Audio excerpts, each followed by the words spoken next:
အားလုံးပဲမင်္ဂလာပါရှင်။အန်ပေါင်းစင်းလောက်ရတာအရန်ကိုဝါနာပါတဲ့ဆရာကြီးနဲ့အတူတူအန်ပေါင်းစင်းလေးလောက်ထားပါတယ်။ဘာလေးလဲဆိုတာကိုကြည့်ကြည့်နော်။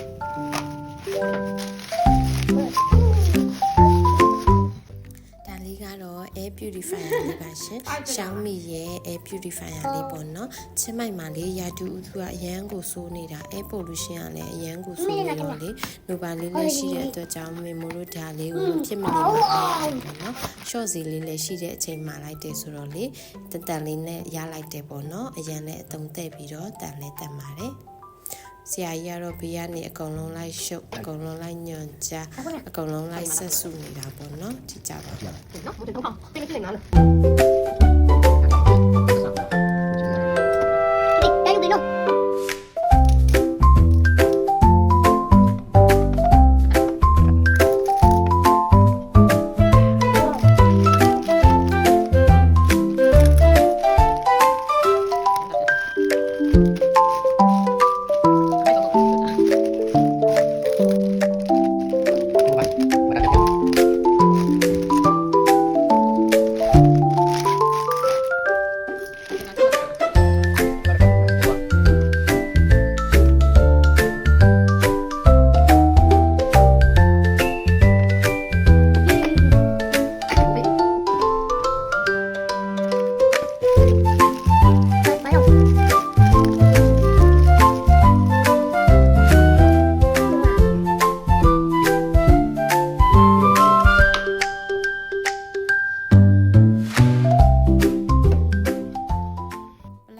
ပြီးဆိုရင်တော့အပေါ်ကဒီမှာတက်စခရင်လေးပါတယ်အဲ့ဒါလေးကိုနှိပ်လိုက်ပြီးတော့ဖွင့်လိုက်ရုံပဲပေါ့နော်ဒီအဝိုင်းလေးရဲ့ထိတ်ဆုံးမှာပါတယ်58တို့အဲ့ဒီပြောင်းနေတဲ့ဟာလေ air quality ကိုပြတာသူက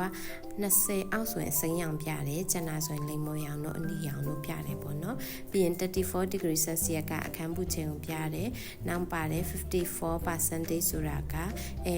humidity ကိုပြတာပေါ့နော်အခန်းထဲဆိုထိုင်းစာကိုပြတာ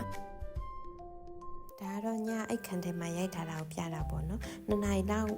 ဖွင့်ထားပြီးတဲ့နောက်မှာသူ့ရဲ့ air quality လေးကတော်တော်လေးကိုကောင်းသွားတယ်ပေါ့နော်73လောက်ဖြစ်သွားတယ်ဆိုတော့သူ့ရဲ့အရောင်လေးကလည်းအစိမ်းရောင်ပြောင်းသွားပါတယ်မနက်အိပ်ထားတဲ့အချိန်မှာတော့အရှိအိတ်ခန်းမှာပြောင်းပြီးဖွင့်ဖြစ်တယ်ပေါ့နော်ဒီမှာကြည့်ပါအောင်အိမ်ထဲမှာတော့မှသူ့ရဲ့ air quality က100ကျော်နေတာပေါ့နော်အပြင်မှာဆိုရင်တော့200ကျော်ခါလေး300ကျော်အောင်ရှိရဲပေါ့နော်အဲ့ဒါကြောင့်လေ air purifier လေးကအရန်ကိုမရှိမဖြစ်လိုအပ်တယ်ပေါ့နော်